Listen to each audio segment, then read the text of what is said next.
this year, I'm 40. And ever since ang mission ko ng Andox is one thing, it's survival lang talaga. And it evolved throughout the years na ang mission namin ngayon is very simple, magbigay ng sarap at saya sa bawat pamilya. Any Filipino, anywhere in the world.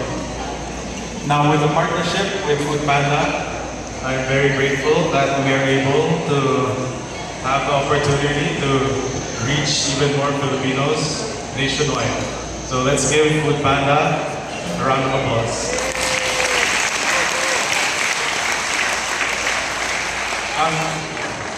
Ang Andox po ay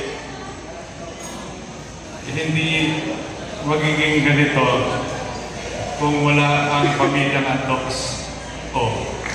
Kaya lahat kayo, alam ko kung sino-sino kayo, from operations to HR, to marketing, to finance support group, everyone involved in our amazing operation.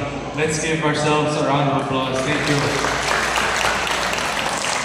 Marami tayong napapasaya at mas lalo parating ma-reach yung kailangan natin, ma-reach yung mga tao. Ngayon, with the Foodpanda team, I want to say thank you for having us first, for setting this event up for us.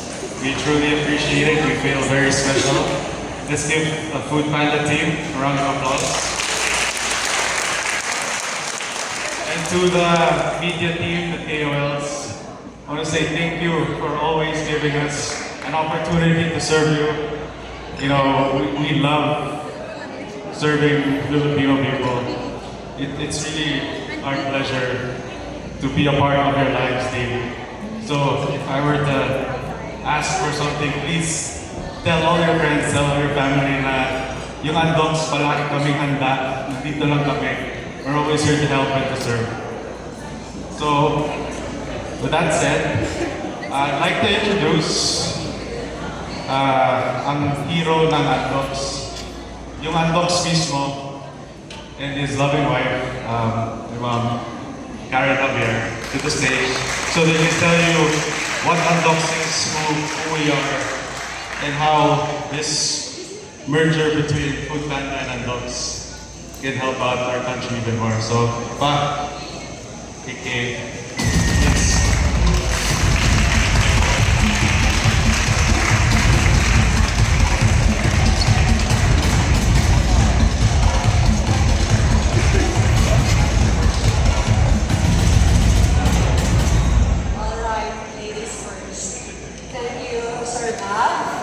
A big round of love to Sir Ma'am.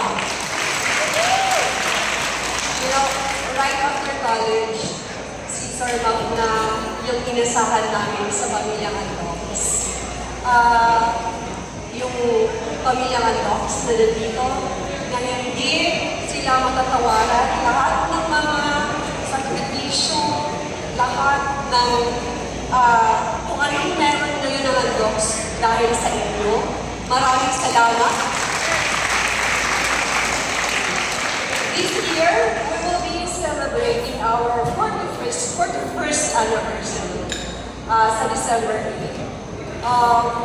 Ang Andox ko ay kasama ng pamilyang Pilipino.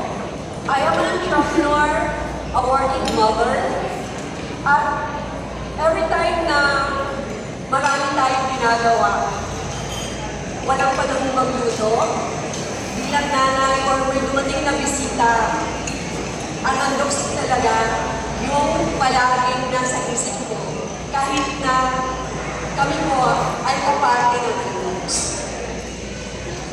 Ngayon po, welcome natin sa pamilya Andox ang pamilya ng Foodpanda.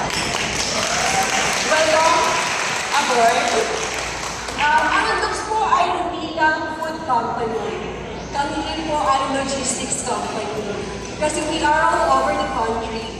Marami tayong commissaries kung saan hindi makakarating yung mga paninda natin, mga kalakal, kung walang logistics. That's why, ang Foodpanda, alam niyo po kung anong sinasabi ko. We hindi ganun kadali. Pero ang Andoks po ay nakakamit natin ang lahat ng mga mithiin dahil po sa tulong ng logistics.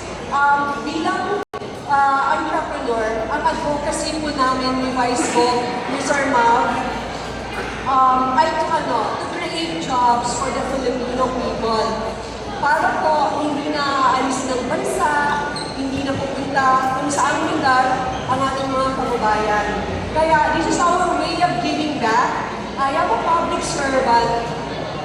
Marami po kaming mga advocacy sa probinsya namin. We are from Leyte.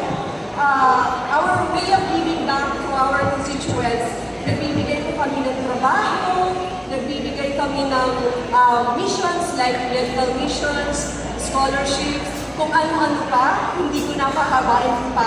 I will not take much of your time kasi alam kong gusto niyo nang matikman yung mga pagkain ng dogs. Tama ba ako?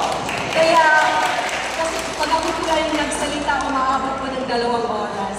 Kaya hindi ko pahabain pa dahil si Vice Gov, ikwento niya sa inyo kung paano po nagsimula ang Andoks 40 years ago. Sa inyong lahat na nandito ngayon, ang ating mga media, sa lahat ng mga pamilyang Andoks at pamilyang Food Panda, maraming salamat sa gabi nito na I'm sure we will go places. Our hashtag, our tagline, Andoks and Food Panda will go places. Thank you and good luck and may God bless us. Vice Gov.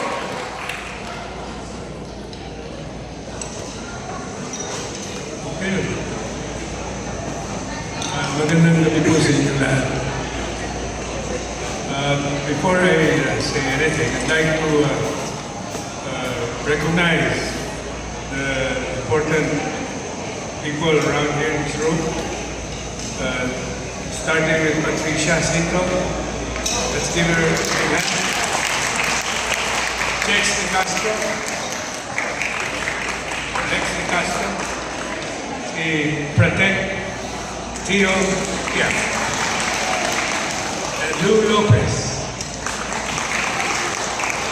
Sid Hai Amin.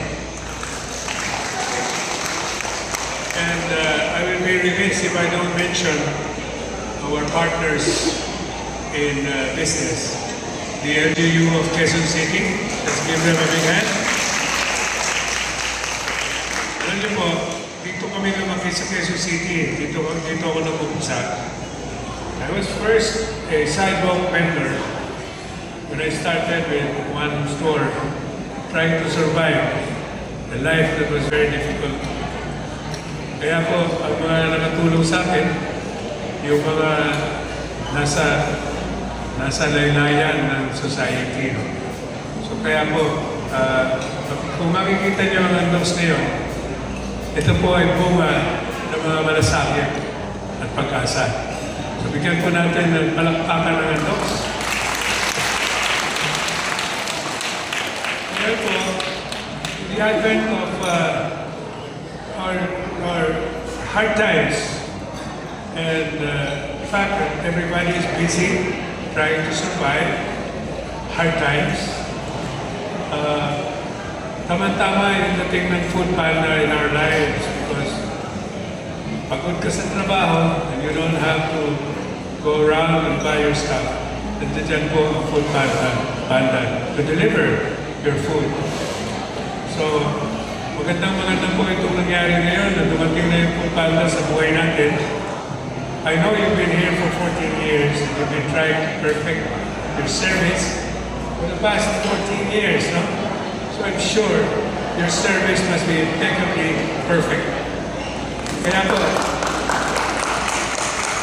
nung nasubukan namin ang Andoks with Food Panda, nagulat po ako nung diniklara sa akin ni Maverick na you made a very significant result for the sales of Andoks. No?